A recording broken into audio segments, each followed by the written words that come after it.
as a result of that and puts us in good stead whilst we continue to wrestle with the ongoing financial difficulties and uncertainties. Section 2.3 and 2.4 does require me to draw your attention to the boring technicalities of the unusable reserves.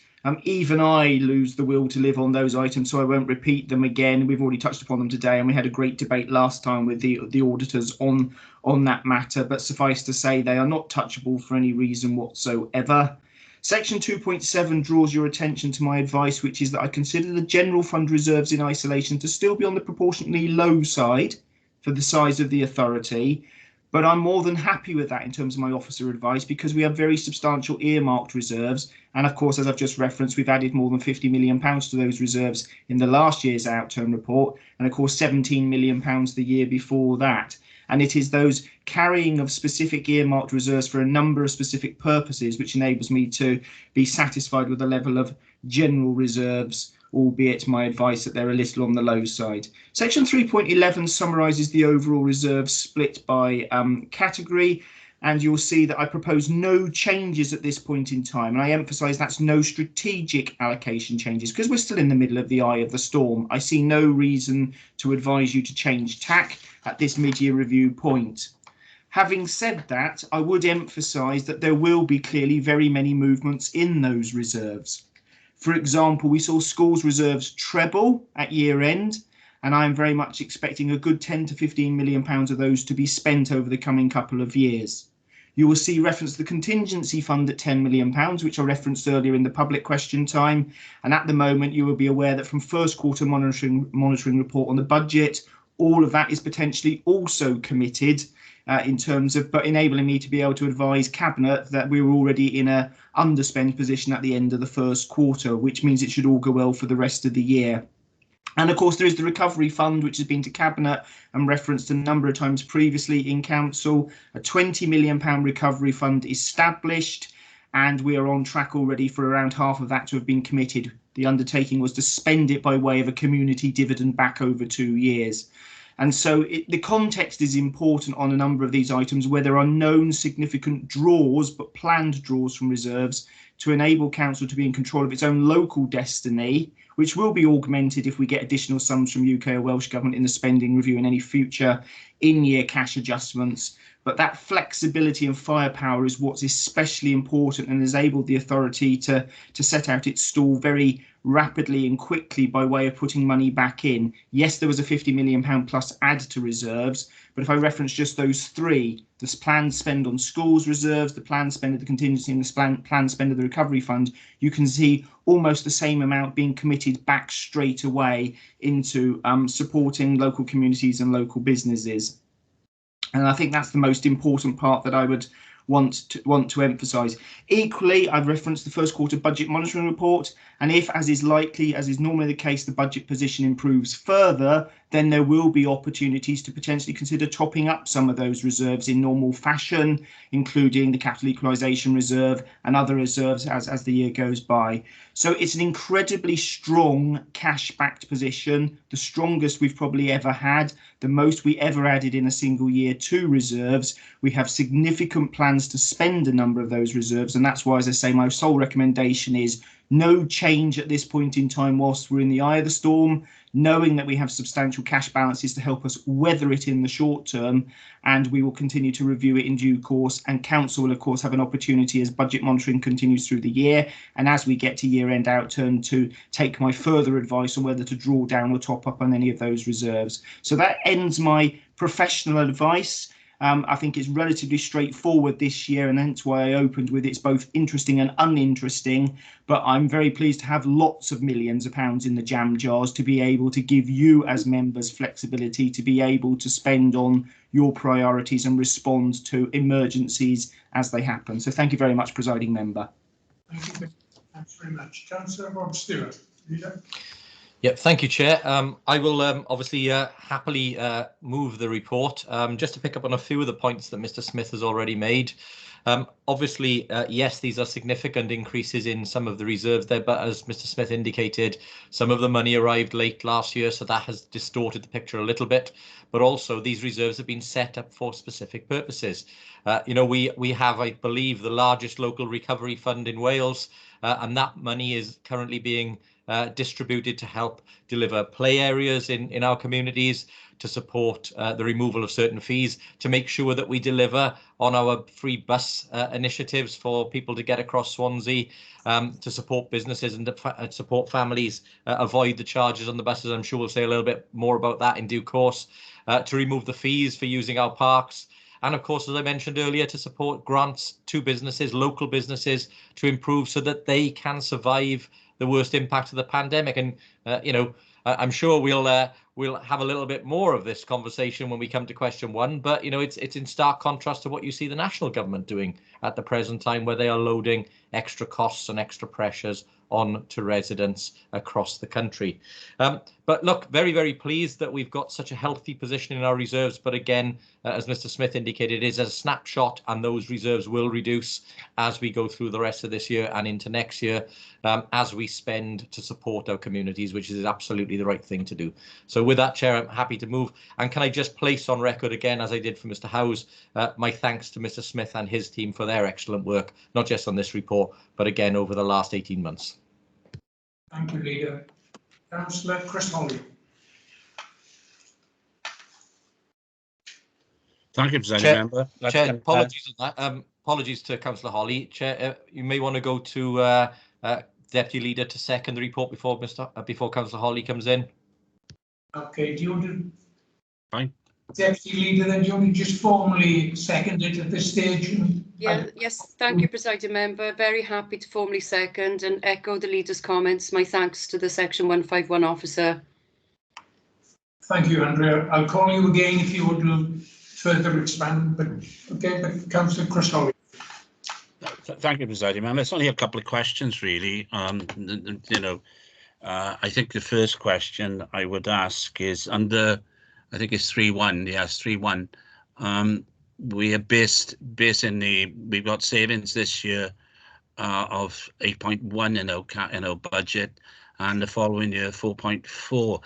Can I ask whether the Leader can give us an indication if he's heard that those figures, or they've heard that the uplift in our grant will be in a figure that will allow us not to make any more savings in our budget, because we are awash with money, as you said. But as you are right to point out the fact that those reserves, because of the way we are committed them to look after our local economy, would the need for these savings still be there with that sort of cash reserve that we have? The other question is about on 4.2. To it, where he has rightly pointed out that we have a recovery fund of 20 million and set aside to aid recovery. I wonder if he could let us know as members what that 10 million has been approved on, what schemes it is. Because I think all of us as members would be interested to see what we're actually spending it on. Thank you, Presiding Member. Thank you, Chris. Yeah, Councillor Stewart, you come back. Yeah, thank you, Chair.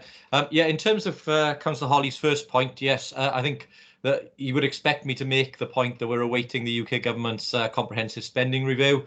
And of course, if that is a positive spending review, then it'll mean more money for Wales, and that will mean that the Welsh government can provide, hopefully, better settlements over the 3-year period to the Welsh government, to the local government. I certainly, from my conversations with Welsh government, know they are keen to provide a 3-year deal to local government, and that is the intention, on the basis that for the first time in many years, we've now hopefully going to get a 3-year comprehensive spending review deal from the UK government. But of course, if the UK government do not provide the money and they turn the taps off and go back to their austerity ways, then that will mean very difficult times both for Wales and for local government. So ball very much in the UK government's court at the present time. But, you know, let's see what they do later this month. In terms of Welsh Government funding, Councillor Holly, as you would expect us to do, all 22 local authority leaders are heavy lobbying Welsh Government at the moment to ensure that local government gets a fair share of whatever money the Welsh Government get from UK Government, and that that is something that then helps us to deal with any pressures we may be facing in local government. On the second point, I alluded to some of the spending pressures at the moment. So there are a number of things that are already working their way through. Obviously, we've committed to remove fees from playing fields. We're investing in our play and parks. You know, there are 30 odd schemes being delivered, which will see spend of several £million on our parks, the biggest ever investment in play. We've obviously supported the summer travel initiative out of the recovery fund, and we've announced recently, as you know, something I was due to mention in my leaders' announcements, but I overlooked it, was the re-engagement of that offer during the half-term and Christmas holidays, again for people to travel for free anywhere in Swansea during those periods. On top of that, of course, members have been busy submitting requests in for their local wards in terms of priorities, and the Recovery Board is due to meet next Wednesday to consider those. Cabinet members have already looked at them and given an indicative view of as to whether they can endorse them. And then, of course, on top of all of that, as I mentioned in the leaders' announcements, we have some 500 requests at the moment in from local businesses for grants. So those would total, if they would go into the maximum of £10,000, those would total £5 million in themselves. Not every business has asked for that amount, but of course, they do reflect a significant request. But what I can do for Councillor Holly is perhaps at next month's council or the council after, I will bring an update report in terms of the detailed spend for the recovery fund. Okay, thank you, Leader. Councillor Holly, you want to? Yeah, can I come back just 1 second? Can I thank the leader for his answer? I think the answer on the position with Welsh Government and the UK Government is quite important, in as much as he is rightly to point out, that we get if we get an uplift, it will be through the Treasury in London, and that increase. And I just hope that, as he has rightly said, the other 21 authorities have actually campaigning and lobbying so that they get a fair share from whatever, if ever, we get an uplift. So and that is extremely important, because that would help us no end. And I do look forward to his report back on the spending of the recovery fund. Thank you. Thank you, Chris. Councillor Lewis, Andrea, did you want to come back? No, thank you, Presiding Member. I just wanted to formally second. Okay, thanks. You understand I am bound by standing orders protocol to go to the leaders of the main political parties. That's why I move quickly on to, but they've been proposed and seconded. Mr. Evans, will you take the vote, please?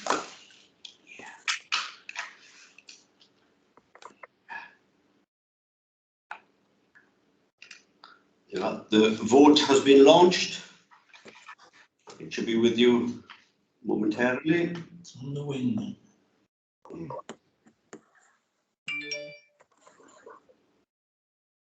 And again, if nobody receives it, raise your virtual hands and I will take.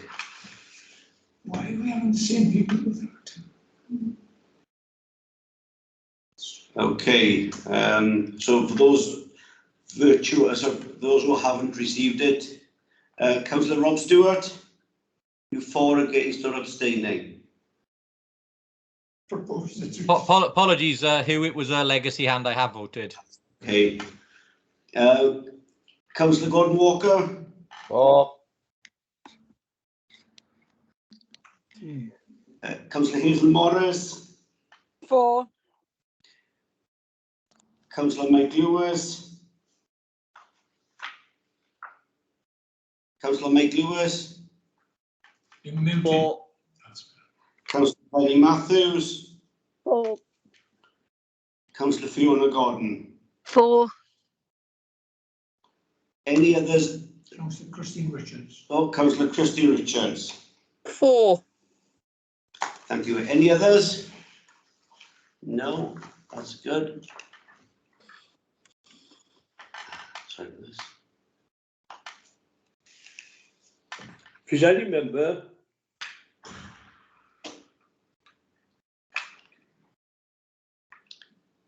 Right, I'm just closing the poll then. Right, poll closing. And we can see again that's a unanimous vote for. Thank you. Okay, thank you everyone. On to item 10, which is amendments to the council constitution. I'm going to call the monitoring officer to introduce, and then we'll call Mr. Jeff Bacon to take us through the report. Ms. Meredith, please. Thank you, Presiding Member. So this report sets out proposed changes to the council constitution, in particular changes to the land transaction procedure rules, which are attached to Appendix A. Also changes to the scheme of delegation in terms of delegated authority limits, and then in relation to a change to the officer delegation from the director of place to the head of property.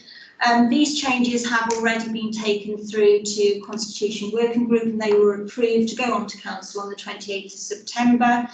And I would just remind you that the recommendation has been changed so that you are approving the amendments as outlined in paragraph 3, and at Appendix A of this report there is of course no paragraph 1.6 in this report.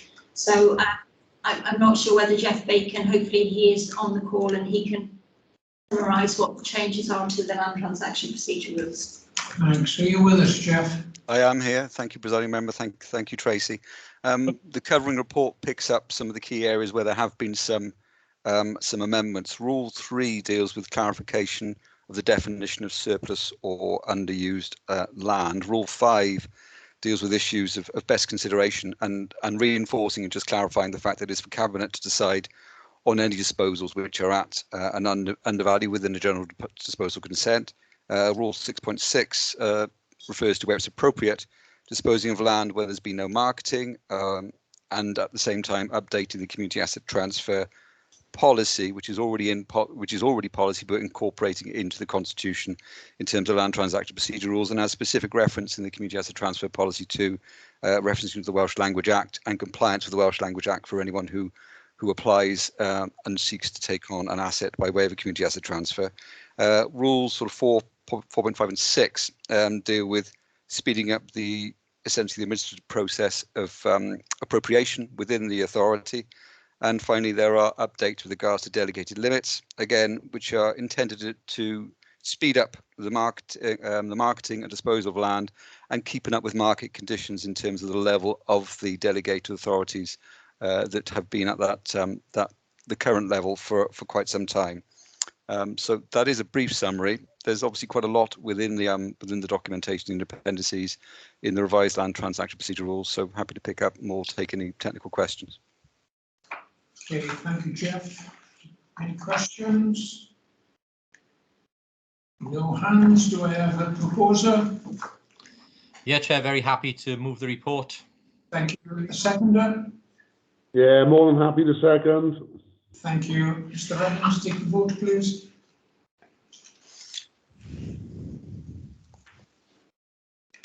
Okay, the vote has been launched. And just to remind you, the recommendation is for paragraph 3, not paragraph 1.6.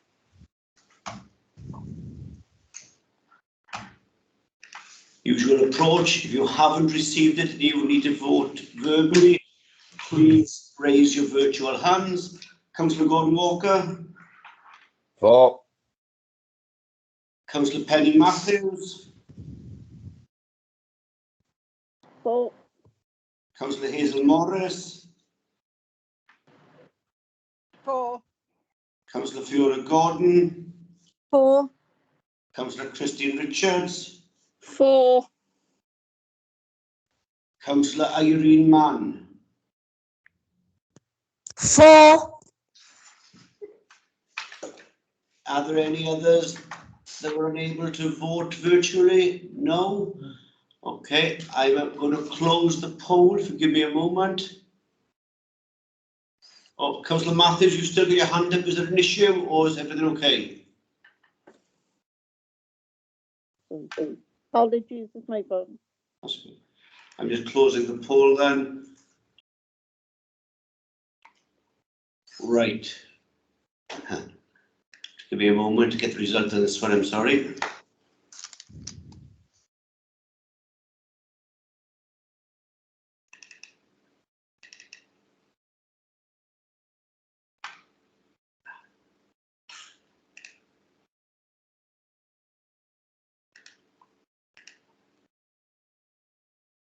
There's one abstention and everybody else was for. Thank you very much. Okay, thank you, Hugh. Item 11, lay members of the Governance and Audit Committee. And I believe this is your report, Mr. Evans. It is. This report has been through the Governance and Audit Committee. It relates to increasing it stems from the Local Government Elections Wales Act 2021, which says that we must have a third of our members of that committee must be lay members. The Governance and Audit Committee recommend that the committee remain at the size of 15 with 5 lay members. There's been some additional information added to the report. I have nothing else to add to the report other than what's in the report. Okay, thank you. Councillor Rob Stewart. Leader. Yeah, Chair, thank you very much. Thank Mr. Evans for the report. I was present at the committee when the deliberation and discussion took place. I think the committee came to the right decision. I'm very grateful to see the recommendation here. I'm very happy to support that and to formally move the report. Thank you. Is it formally seconded at this stage? Happy to second. Thank you. Councillor Chris Holly. Thank you, Presiding Member. There's a couple of questions about, the first one is what would be the quorum, because if there's going to be 5 lay members and 10 elected members, obviously there's a quorum figure. Now, does the quorum figure have to include so many lay members and so many elected members? I also query the actual terms of reference of it, and I was wondering, I haven't looked at the terms of reference. I wonder if the if the terms of reference, I can have a discussion, not so much with the leader and with Mr. Hugh Evans, with regards to some clarification around certain aspects of the terms of reference. Okay, if I answered the question about the quorum rather, the lay members are actual members of the committee with full voting rights, so we would count them as being present. So the quorum of the quarter of 15 would be the maths, regardless of whether they're councillors or co-opted members. Now that doesn't always follow. That is a good question, but in this occasion it does follow. Okay, and I think the other question was to the leader. Yeah, Chair, very happy to have a discussion with Councillor Hawley and Mr. Evans and Ms. Meredith if he's got questions around the details of the report, so not a problem with that.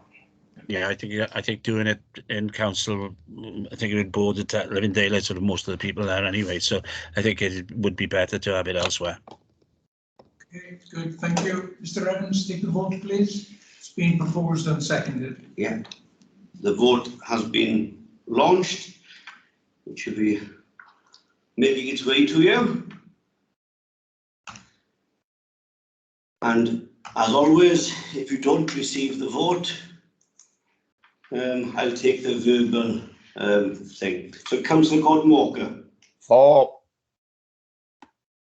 Hazel Morris. For. Christine Richards. For. Penny Matthews. For. And Fiona Gordon. For. Are there any others who are unable to vote? No. Excellent. I will then Go to close the poll. Give me a moment.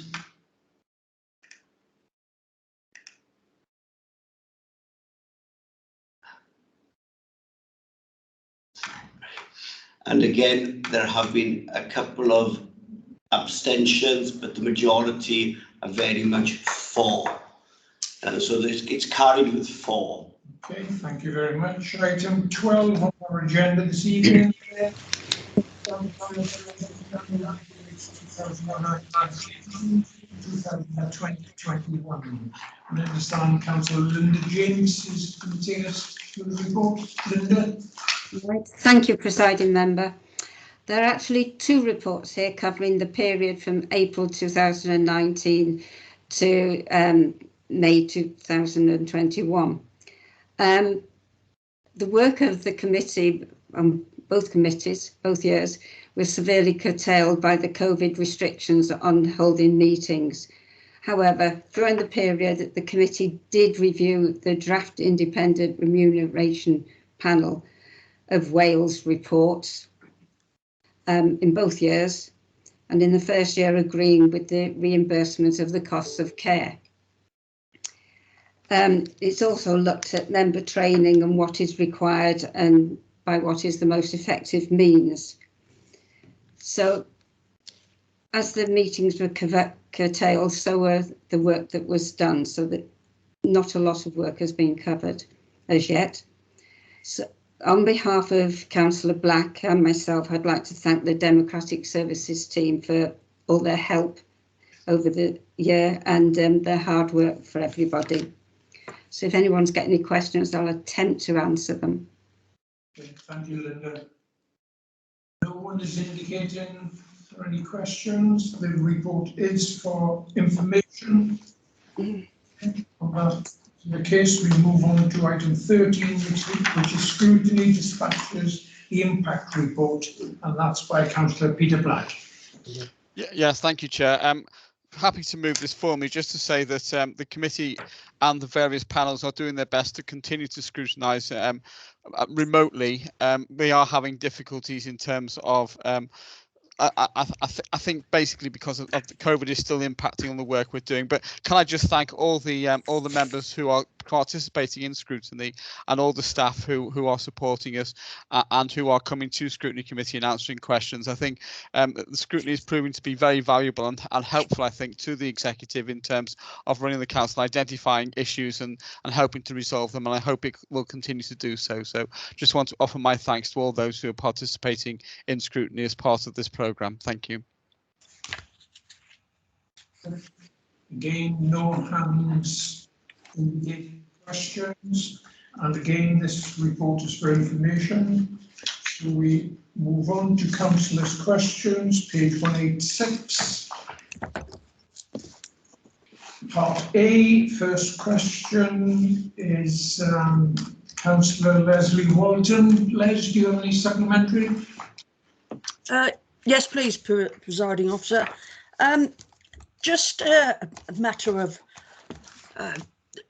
querying the amount of money that the national insurance increase is going to raise. I was under the impression that the Prime Minister had actually promised £350 million a week, which in fact would actually be about another third extra to this. So I'm just wondering if the leader, would he say that the increasing national insurance is the best way forward, or was the Prime Minister just making up the fact that there was going to be £350 million a week? Thank you. Yeah, thank you, Councillor Walton. Well, I don't know how long a Boris promise lasts, but it's not very long. And, you know, the Prime Minister's made many promises around £350 million a week, which have failed to materialise. And I've got a very low level of trust in this one, but we will see what happens as things play out. But at the moment, it's looking pretty dire. I mean, you know, just to highlight, you know, some of the most recent figures that have come to pass. 4.4 million households with over 5.1 million adults and 3.5 million children will see their incomes cut as of yesterday by over £1,000 a year. Now, in Swansea, that's going to mean 22,000 families affected. And we've got to remember, many of these families are the key workers we were talking about earlier, who work in social services or work in the social care sector or work in our other key services. They are low-paid families who are now having to consider that heat or eat question. Many of them will be, once again, visiting food banks. And if you add up that loss over a year, that's £23 million that is taken from families in Swansea alone. And that, of course, will impact then on the economy of Swansea, because, of course, those families would be spending that money in our local communities, supporting local businesses. So absolutely horrendous situation for those families. But, you know, that's what the government appears to want to do. That's how it rewards key workers and those people who've been out there during the pandemic, putting their lives on the line. I think it's an absolutely appalling step that this government is taking. Yes, this was a temporary move, but of course, there's nothing stopping the government at this point in time making that temporary position permanent. But of course, maybe the lowest paid, maybe those families who are in or on the cusp of poverty are not the concern and not the priority of this government. They don't seem to be. And of course, it comes at a time when families are also then being hit by energy price rises. National Energy Action today have said that they believe that between 1.2 and 1.5 million households who are already struggling will be added to the 4 million households that are already being hit by higher fuel bills.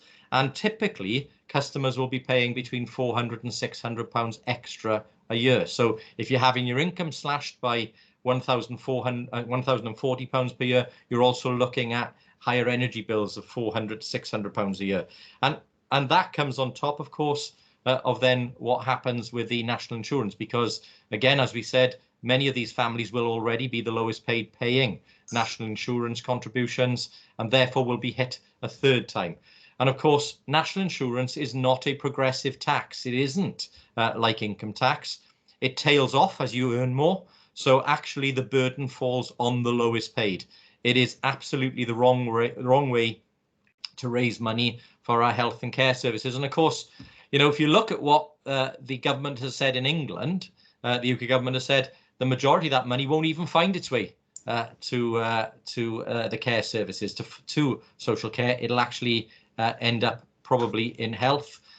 So it's not even going to fix the problems that it's being presented to fix.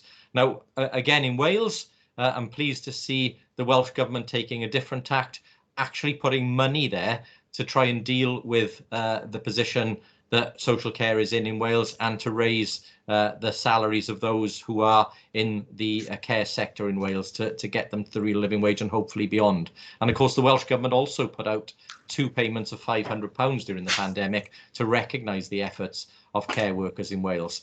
So, you know, Councillor Walton, you are absolutely right. I think it's the wrong way to do it. I don't believe the promises that are currently being made. I have low level of confidence in the UK government actually delivering on what it said both this week and in previous weeks, but we will wait and see. But I am really worried about the future of care across the UK. Thankfully, though, we have a Welsh government that is able to put extra money in to shore up the levels of pay for care workers in Wales. Thank you, Leader. Councillor Matthew Jones. Diolch, Presiding Member. Does the Leader think that the cut to universal credit, the breaking of the pension lock and the rise in national insurance for the lowest paid is what the Tories mean when they say levelling up? Well, I don't think anybody's got to a definition of what levelling up is at the present time. I think even the Prime Minister, Michael Gove, struggled to articulate what it really meant. We've had very, very little detail, but you're absolutely right, Councillor Jones. All it appears to mean is an attack on those lowest paid. I mean, we've just gone through the costs that will fall to those families on universal credit, but of course all families are going to face higher energy bills. We're already seeing a crisis of supply in terms of fuel at our forecourts.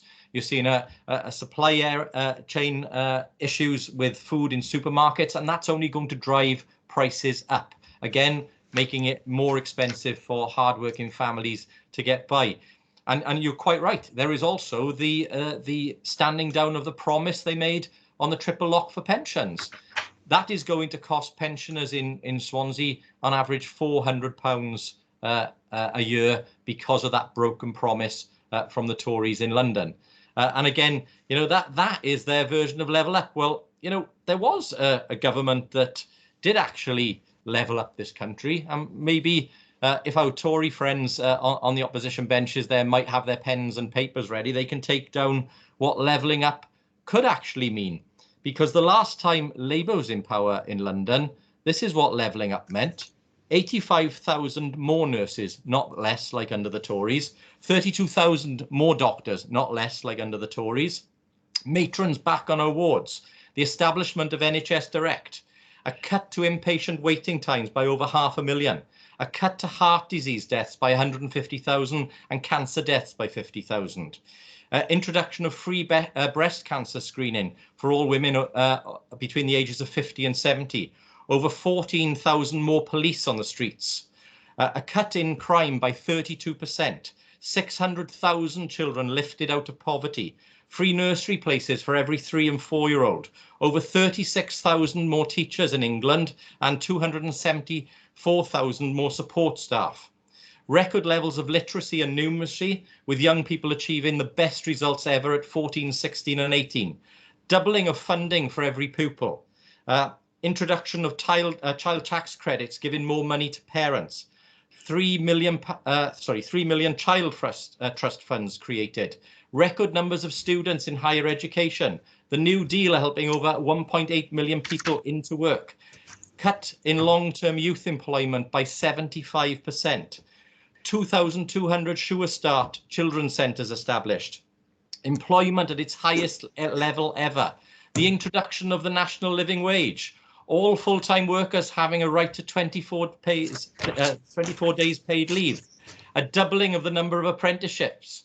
Devolution of power to the Scottish Parliament, the Welsh Senedd and restored government in Northern Ireland.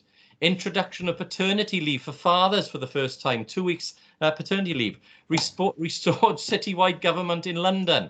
Child benefit raised by 25%. Introduced winter fuel payments of £200 for most pensioners and £300 for the over 80s. Lifting 1 million pensioners out of poverty. Introducing free TV licences for over 75, something the Tories have done away with or want to do away with. Free local bus travel for over 60s. Free eye tests for the over 60s. Establishment of the Equalities and Human Rights Commission. The scrapping of Section 28 and the introduction of civil partnerships. Over 1 million social homes brought up to standard. The banning of fox hunting. The banning of fur farming and testing of cosmetics on animals. The delivery of our cleanest rivers, beaches and drinking water ever since the Industrial Revolution. Free entry to national museums and galleries. The writing off of debt to the 100 poorest countries. And more than a doubling of overseas aid budget. So if the Tories really want to level up, there's just a few things they could do that the Labour government, when in power, actually delivered. Councillor June Burnshaw. Thank you, Presiding Member. Would the leader agree that the investment in playing parks, the removal of fees for playing fields, free bus travel and help for communities and businesses shows just how different Labour and the Tories respond to pressures faced by hard-working families and key workers? Absolutely, Councillor Burtonshaw. I mean, look, the difference couldn't be starker. You have a local Labour authority creating the biggest recovery fund in Wales, helping families through some of the most difficult times that they will ever have seen. And you know, as we reflected on earlier with Mr. Howes and the teams of key workers in social care looking after our most vulnerable. Clearly, we want to continue that. We want to thank people, we want to support our communities, both residents and businesses. And the efforts that we are making are in stark contrast to the extra burdens that the Tories are loading onto families at this time when they are struggling. So, yeah, very pleased to be leading an administration and part of a Labour administration that is delivering those things, removing bus travel fees for the entirety of the summer on certain days for everybody who lives in Swansea, making sure that our children can get out to parks and sports clubs, can play on our pitches again without charges, supporting our sports clubs with grants of up to £1,500, making sure that businesses can gain grants, local businesses can gain grants of up to £10,000 to improve their businesses, keeping people in jobs. And of course, Councillor Burtonshaw, you'll know that during the pandemic, we rolled out grants to hospitality businesses and made sure our pavements and our public areas were free for businesses to use so that they could remain viable during the pandemic. We also pumped out over £120 million of support to those businesses during that period as well. And of course, some of that support, to be fair, some of that support did come from the UK government as well as the Welsh government. But we can do so much more. And in the coming months, Councillor Burtonshaw, we will now announce further measures of help to our communities. I know you in Penderry, along with the other Penderry members, have put requests into the Recovery Fund for extra investment in your community, and we hope to be able to give an answer on that next week. And I know a number of other Labour members and members across the chamber are putting in requests. And again, it is this Labour authority that will do what it can to meet all of those requests so that every community in Swansea benefits. And that is in stark contrast, as you quite rightly point out, to the burden that the Tory government is placing on people at this difficult time. Councillor Mike White. Yes, I'm very grateful to you, Presiding Member. Does the leader think it is fair that HS2 is likely to cost 55 billion with billions of pounds of overspend, none of this spend having any consequential for Wales under the Barnet or other distribution formulas? This means while vast amounts of money are spent on the benefit of the England economy, it will have no benefits to the Welsh economy and will likely damage Wales. Yeah, thank you, Councillor White. You're absolutely right to draw that conclusion. Actually, I think the latest figure that I have for HS2 is now 98 billion. So it's nearly doubled from the figures that I think were originally there. And of course, if, as you quite rightly point out, it isn't something that figures in the Barnet consequential at all. And it's not an argument about whether Barnet is right or wrong. This is something that's completely excluded. So just to put into context, if it were even Barnet consequentialised, or whatever the term is, in Wales, we would be receiving £6 billion extra as a result of the investment in just one part of the rail network in England. And of course, as the UK or English government, as it may be seen, delivers that significant investment in England, we get nothing in Wales, absolutely nothing. And, you know, £6 billion for our rail networks would deliver the South West Wales Metro, it would complete the Cardiff Metro, it would deliver the North Wales Metro, it would allow us to convert all of our vehicles to green or hydrogen running, to electric vehicles or hydrogen running vehicles. It could deliver the next phase of the Metro, which could obviously see us establish new links down to Mumbles and into MPT. It could do so much for communities in Wales. But as it stands, Councillor White, you were absolutely right, because at the moment, they're invested in England at the consequence of the economy in Wales, because as the north of England becomes a shorter journey, the journey times from London to Cardiff and to Swansea and to the west remain very long. And of course, what that's going to do is to place us at a significant disadvantage. So yes, the Tories have to make this fairer. They are in power in London. They could change the rules. They could make £6 billion available to Wales as a consequential of HS2. And remember, that overspend at the moment is money that could come through other means to Wales, but it isn't coming at the moment because of the unfairness of the system and because of the way in which the Tories continue to pump money into HS2 at the cost of the Welsh economy. Thank you, Leader. The final question on this is Councillor Jen Rayner. Jen? Thank you. Thank you. Would the leader agree at a time when the Tories have put this unfair tax on lowest paid jobs and made this horrendous cut to universal credit, that a Tory minister who shrugged and said, well, what does it mean? They only have to work another couple of hours, omitted to point out that there is a taper on earnings when you're on universal credit, which starts at 63 pence. So for every extra pound, you only take home 37 pence. I think this is great, a great injustice, and I'm pleased to hear the leader condemn her. And can we please continue the challenge with the Tories about the unfairness and iniquities in this system? To say, oh, just go and work for an extra couple of hours without realising that the benefit, earned benefit, is just 37 pence in the pound.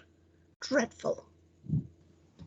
Absolutely right, Councillor Rayner, and I think you know, you clearly understand the system better than most of the ministers in government, by the sound of it, and the fact that they are so out of touch, and you know, really, I was appalled at the lack of understanding from somebody who appears to be supposed to be in charge of our national government. But it doesn't stop, of course, with the ministers, Councillor Rayner. You know, we had Tory MP Sir Peter Bottomley saying that he was finding it really grim to get by on an £82,000 salary. I mean, how out of touch can you be? I mean, the median salary, the average salary in the UK is just 31,000. This person is on a salary that is nearly 2.5 times what the average earnings are. And of course, it's not just the Tories nationally that appear to be out of touch. I was reviewing one of our meetings locally, and I did see the report in the press as well. We have the leader of the Tories locally complaining about poverty in his ward on the basis that there are people there who own £1 million houses who are struggling to get by. Well, I'm sorry, but if you can afford an asset worth £1 million and you are struggling with your mortgage payments, and I do feel sorry for anybody struggling with their mortgage, but that is not real poverty. Come to communities like Bonny Mine or Morriston or Penderry or other parts of the city or Town Hill, and then you'll see what real poverty is, because those people cannot afford £1 million house. And I'm sorry, it's a nice problem to have. That's what it is. And, you know, if they are struggling, they're struggling because of the rules the Tory government have put in place, not because of anything locally. I mean, I just struggle sometimes to see how colleagues on the opposition benches view poverty as something that affects somebody with £1 million house. It's beyond belief, to be honest with you, and they really need to wake up and smell the coffee.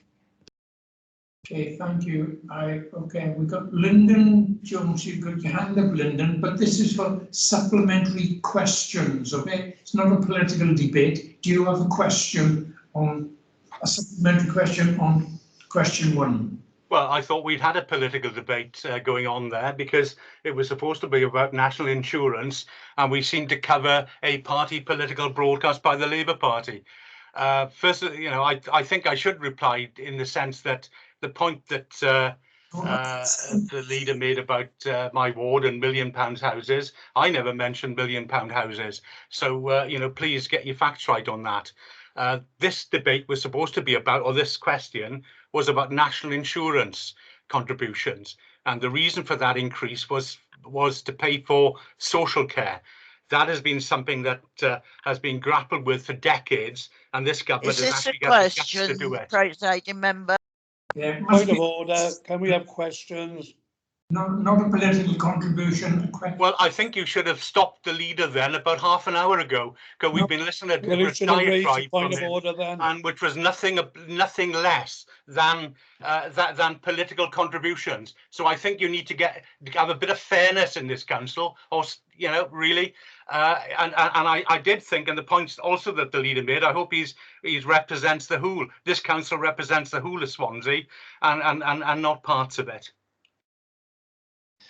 Thank you, Chair. I mean, I did notice in Councillor Jones's contribution, he didn't tackle any of the facts that we put out there. which probably goes to the heart of the strength of what we've said. But you know, I am happy to correct what I said. I am aware that Councillor Jones didn't use the £1 million figure, but he did reference the fact that people had assets, and I think his quote was, if I get it here for a second, in my own ward, Bishopston, a lot of people are asset rich but cash poor. A lot of people who have children in the comprehensive school, their mortgages are so massive that they have got very little cash left to spend at the end of it. So you get poverty in all parts of Swansea, but obviously in a slightly different way. Well, that's an understatement. Just to point out, the average price of a property in Bishopston, which I looked up, was 362,496. As I said, nice problems to have. Okay, thank you. Another hand gone up now. David Phillips. David, do you have a supplementary question? I suppose not exactly, Chairman. It's a point of order, really. I'm quite prepared if Councillor Lyndon Jones is given the opportunity. I would quite welcome to see how he'll get himself out of the hole that the leader dug for him. Sorry, can you repeat that? You were rather blurred towards the end. Gladly. But I would like to propose that if you were prepared to do it, I wouldn't mind hearing Councillor Lyndon Jones get himself out of the hole that the leader dug for him. Okay, thank you. I think that's a point of order, but okay, on to question 2 then. Councillor Wendy Lewis? Not here. Not sure. Anyone else? Mandy? Mike, is there a supplementary on question 2? No? Okay. No supplementaries, thank you, Presiding Member. Thank you. Yes, I have got a supplementary. Hello, Presiding Member. Who's this? It's Presiding Member, it's Councillor Mike Lewis. I have got a supplementary on question 2. Okay, go ahead. But unfortunately, Wendy couldn't be here tonight, so I'm going to give her question out if that's in order. Yeah, sure. Yeah, thank you, Presiding Member. Can the Cabinet Member give a commitment to maintain this much needed offer for residents for future holiday periods and possibly laid on for special events into 2022? Thank you. Thank you. This is to Cabinet Member for the Environment Enhancement and Infrastructure Management, Councillor Mark Thomas. Mark? Yes, thank you, Chair. I didn't want to steal the leader's thunder because the leader was, I believe, planning to mention this tonight. So perhaps I can leave the leader respond on that specific. But certainly, in regards to continuation of offers, yes, we are about to announce another offer, which I said I'd leave in the hands of the leader because it should go to him. And there are other announcements that we will be looking at in the short term. But if I can hand over to the leader, because I don't want to steal his thunder on this, Chair. Okay, thank you. Councillor Stewart? Yeah, thank you, Chair. Yeah, I did allude to it in my previous answer. And yes, I wanted to thank Councillor Thomas and the team for their efforts in terms of being able to make sure that we could bring together a new offer. So again, I can confirm that our intention is to offer free travel to everyone during the half-term holidays for a period covering the half-term holidays.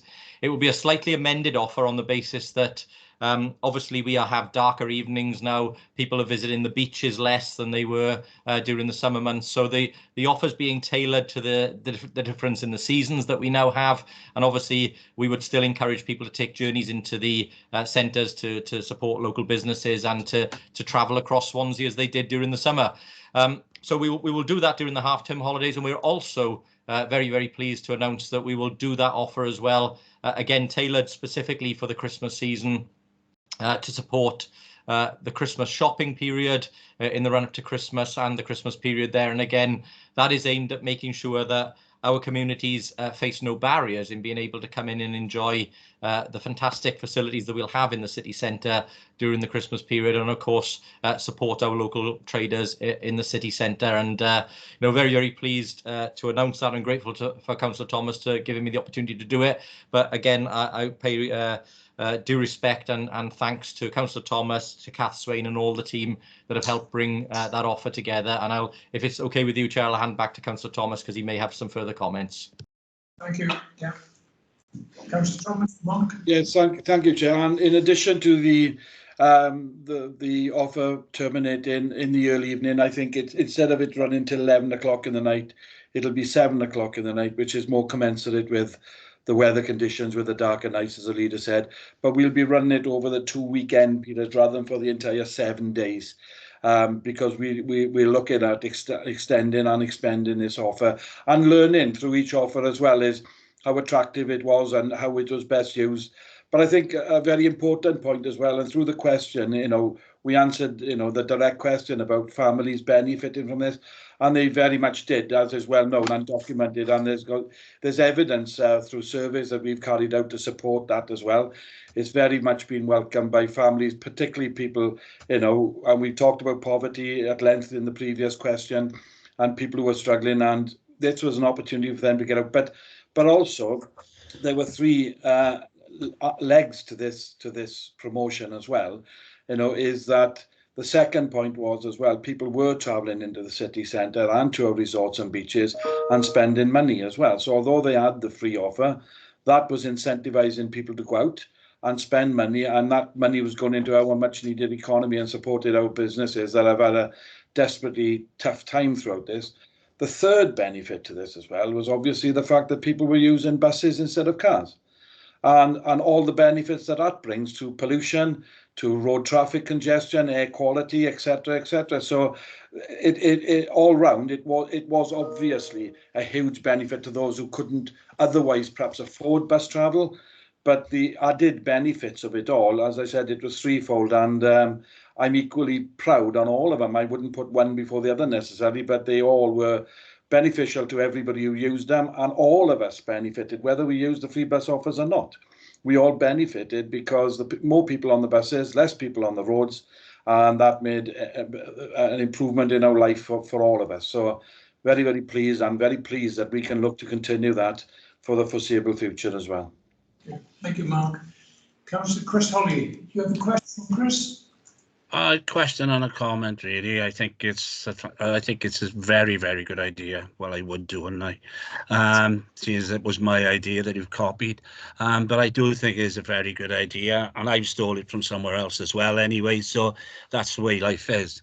The only comment I would have is this is really one of the pure levelling up, social levelling up things that can happen. But this gives the ability to people who can't afford to travel into the city that this is what, can I ask the leader and the cabinet member to point out to the whole of this city that this is the way in which levelling up should be done. This is social inclusion as it should be.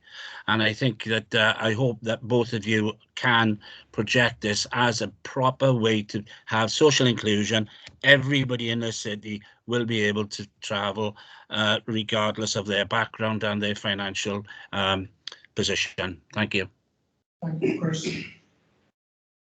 Yeah, Chair, if I come in first, and then perhaps Councillor Thomas might want to add something.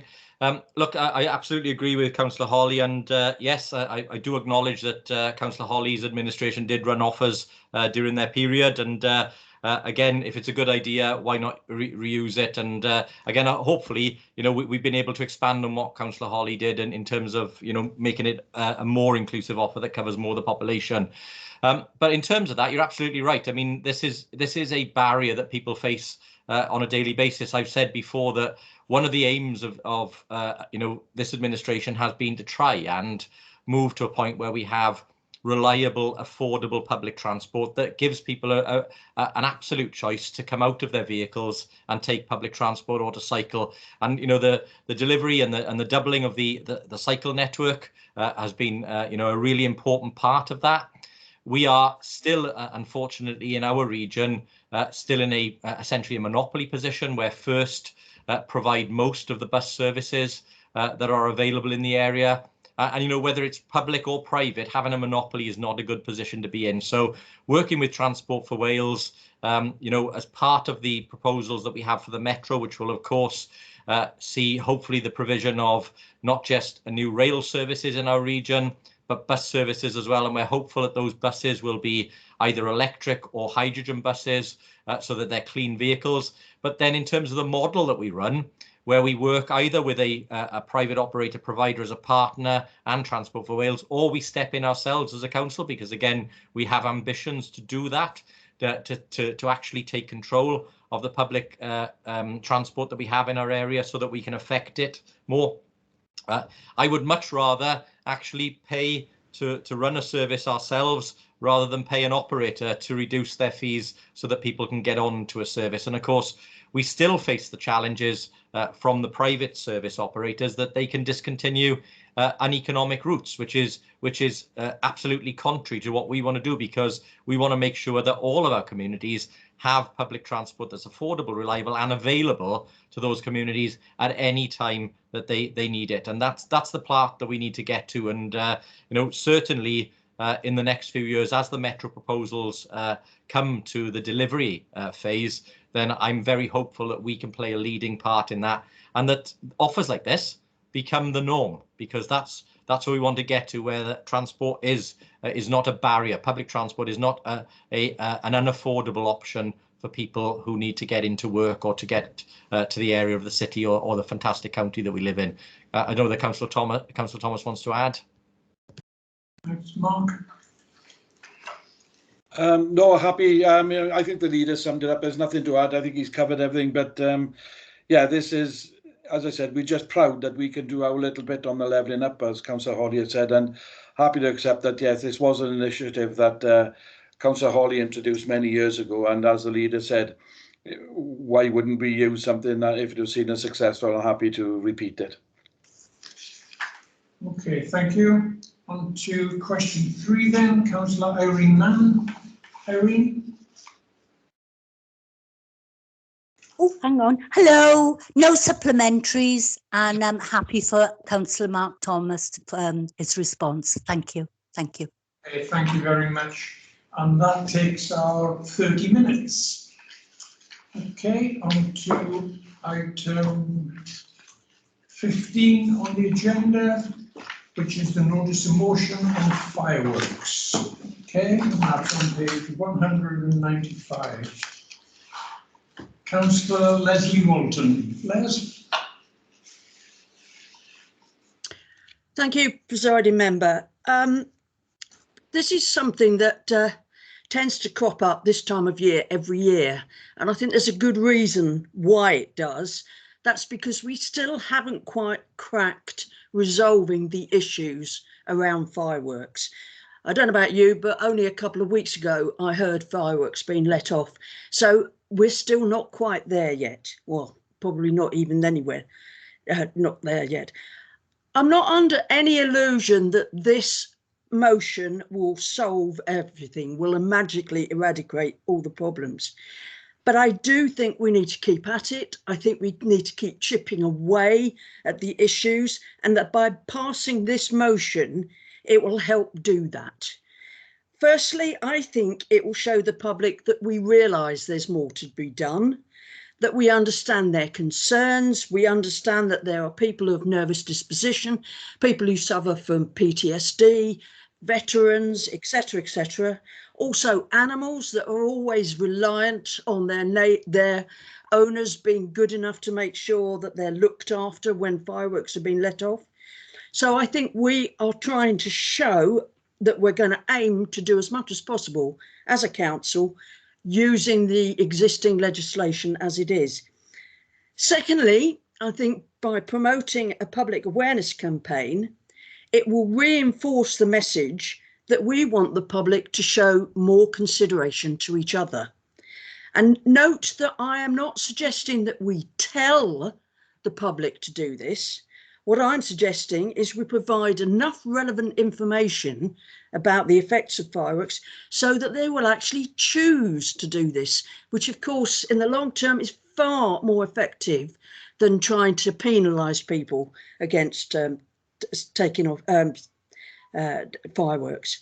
And thirdly, I think it pushes forward the agenda for getting quieter fireworks, both by asking the goodwill of retailers to try and stop them by choice, but also through asking both the Welsh Government and the UK Government to have yet another look at current legislation and to see if they can improve on the legislation that we've got at the moment.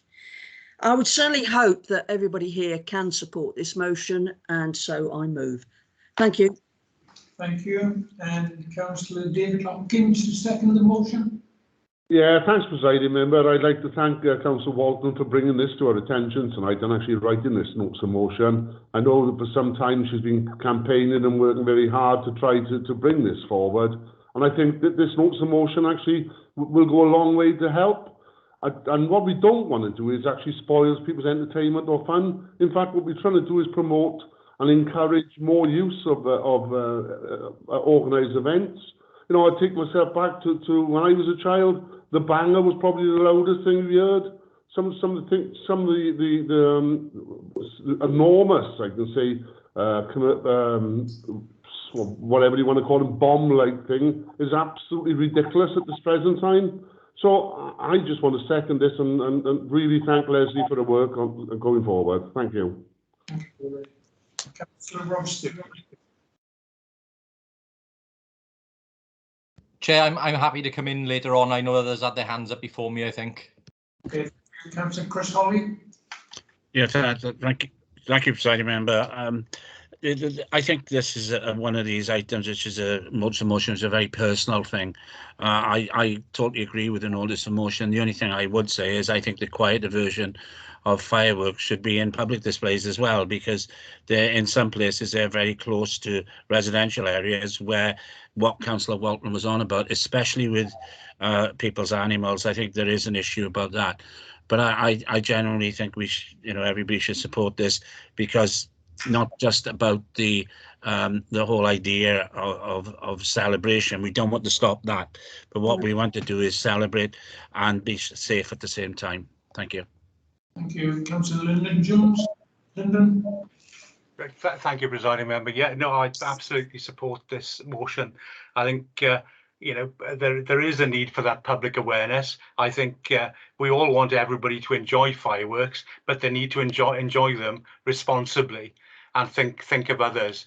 And certainly in a lot of areas, I know with family pets and in livestock are absolutely terrified by some of the fireworks. And as I say, we just need to get people to be aware of what's happening and also to act responsibly towards others. Thank you, Councillor Wendy Fitzgerald. Yes, thank you, Chair. Yes, I have to say I fully support this notice of motion, and I particularly agree with what Councillor David Hopkins has said. I remember when you could go to a firework display and not every firework ended with a resounding bang. That seems to be the problem these days. There isn't a firework that goes up in the air that doesn't have to conclude its performance without a bang. And that's what I find so objectionable, because it is unnecessary, and it is that which causes the problems, especially with animals. There is no doubt about it that animals can be terrified, and I have to say my brave heroic cat, known as the local rodent dispatcher, out there catching the rats and the mice, saving the community, he is very, very nervous when there are bangs and disappears under the sofas. So, let us push this. I really think there needs to be a challenge to manufacturers. Surely you can produce fireworks without an associated bang. So I'm fully behind this notice of motion, and I think it's something that we need to really push forward. Thank you, Chair. Right, thank you. Bring back the Catherine wheel. Here. Councillor Cyril Anderson. Yeah, thank you, Presiding Member. I too support this motion by Councillor Walton, but like she said, our veterans that suffer with PhD, but I'm speaking also as a pet owner. Every time fireworks day comes, I have to drug my dogs to keep them calm, but if we don't drug them, we go down to Aberystwyth where my mother-in-law lives out in the wild, and we don't get any nasty bangs there. So I fully support this, and I'm glad for all the other members' comments too. Thank you, Cyril. Councillor Ryland Doyle.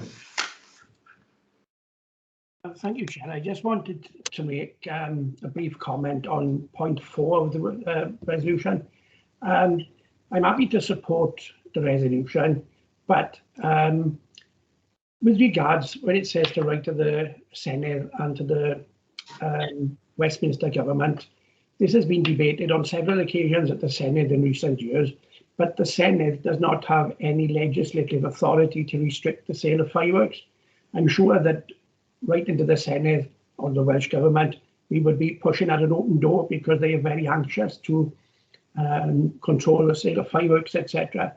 But they don't actually have any legislative power because sale of fireworks is covered by, I think it's something like the Sale of Explosives Act, which is a Westminster issue.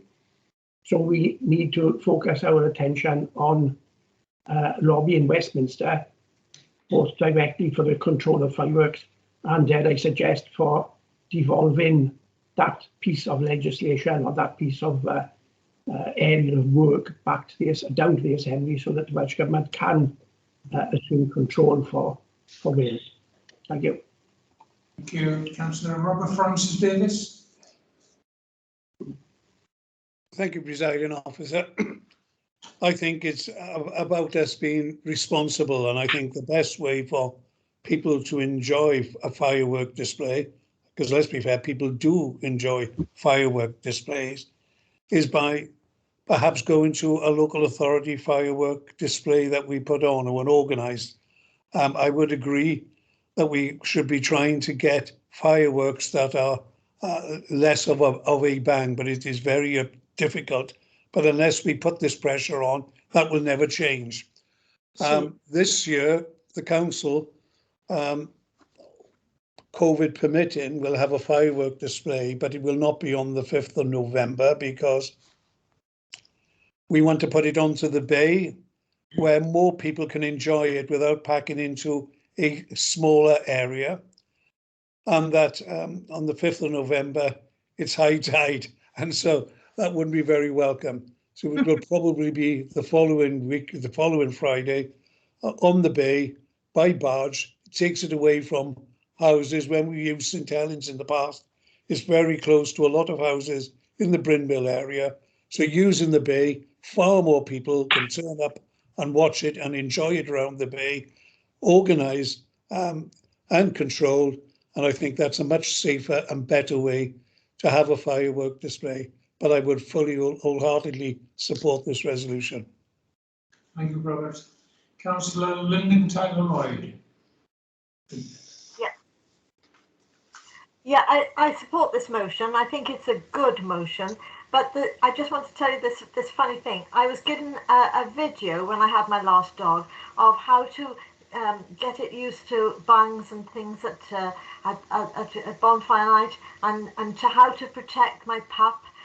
But the funny thing was that this pup that I had, which is now fully grown, was fascinated by the fireworks and the bangs and wanted to go out and see what was going on. But I do realise that a lot of dogs and animals are really scared about this, and I think it's crazy. So I fully support this motion. Thank you. Thank you.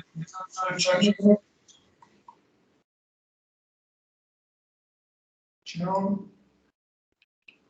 Sorry, Chair, did you call me? Yes. Okay. I just wondered whether it would be feasible to consider light blazers and the light projections that many other countries are, for want of a better word, projecting now. because there is obviously no noise unless it's the music that goes with it. And perhaps as a city, we could start doing this as setting an example. And because you've already bought it, I think once you bought the package, then you can reuse it in different ways every year. And so I just thought I would put that suggestion in support of the motion. Okay. Councillor Peter Jones. Hands appearing and disappearing. Councillor Peter Jones.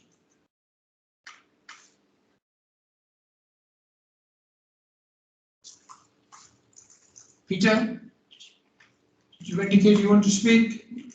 You're on mute. No? Councillor Jane Rayner then. Thank you, Presiding Officer. Very happy to support this motion. As a dog owner and a horse owner, I'm aware of the stress and the panic that loud fireworks can cause. But I'd also like to point out it's not just animals that are infected.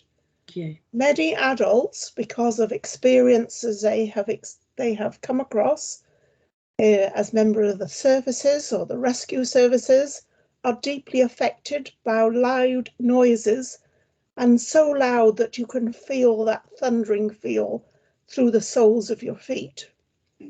And also a number of children, especially those under the umbrella of the broad autistic spectrum, who cannot cope with loud noises and flashing lights, and also have to be kept in rooms where we try and curtail the impact of these fireworks. It's very useful that a number of bodies tend to attract crowds to public displays. However, if you like me, you can be caught in the middle one night. Dunman Rugby Club, excellent firework.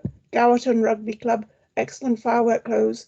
The entire week can be really stressful, not just for animals, but for many children and adults. So happy to support this motion, and thank you to Leslie for working on this, because I know she's been on it for a couple of years. Thank you. Thank you, Jan. Good point. Leader then, Rob Stewart.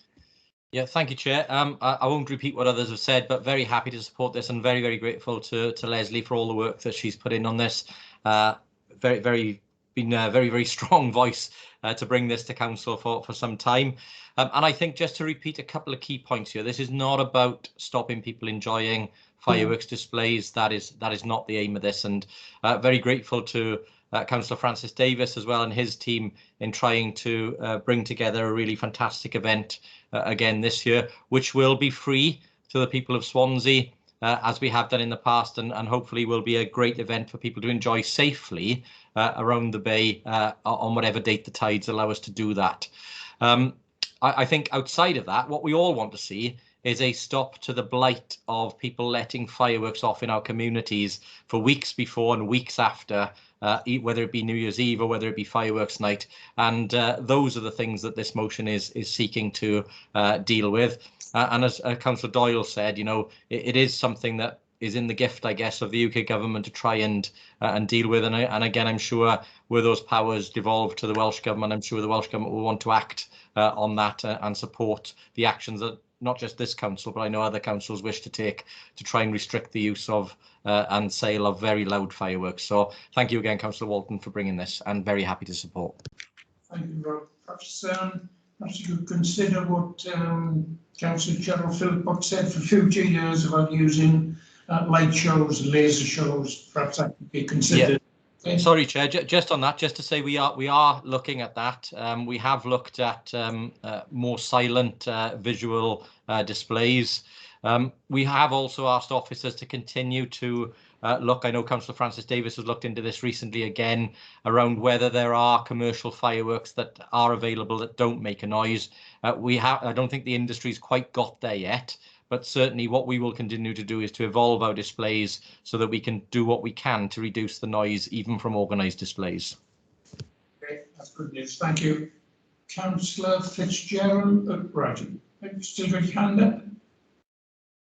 Sorry, Chair, my hand should be down, but I'm having some problems. It should be down. Okay, thank you. Right, Councillor Leslie Walton, Les, to respond. You must be very pleased with the response you've had. Yeah, thank you, Presiding Officer. I'm very pleased with all the comments I've heard. It's good to know that, by the sounds of it, everybody supports this motion. Just a couple of things to reinforce. As somebody just pointed out, we're talking about how loud fireworks affects people, children and adults, as well as animals. So I think on that score, it's important across the board. And with regard to the Senate, yes, of course, at the moment, they haven't got powers, but then by making sure that they show support, they can also start pushing that this matter is devolved, which would make it a lot easier to achieve some of the things that we're asking for in this motion. I just want to finish by saying fireworks can be wonderful. And what I want to see is to make sure that they're wonderful for everybody, not just a few. Thank you. Okay, thank you, Les. Okay, Mr. Evans, will you take the vote, please? Of course. I've just launched the vote. It should be with you by now. And like always, for those of you who don't receive it, I can take your verbal vote. So give me a moment. Councillor Christine Richards. 4. Thank you. Councillor Gordon Walker. 4.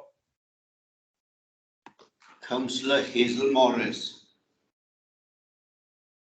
4. Councillor Irene Mann. 4. Councillor Penny Matthews. 4.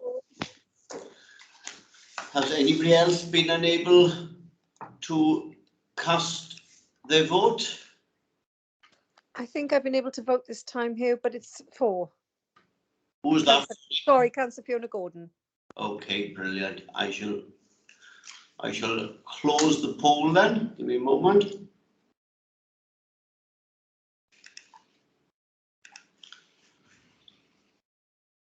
And that is unanimous 4 in support of the motion. Excellent, thank you very much. That concludes our business for this evening. Thank you all for your attendance. Declare the meeting closed. Thank you. Thank you. Thank you. Bye-bye. Thank you. Thank you all. Good night. Good night. Thank you.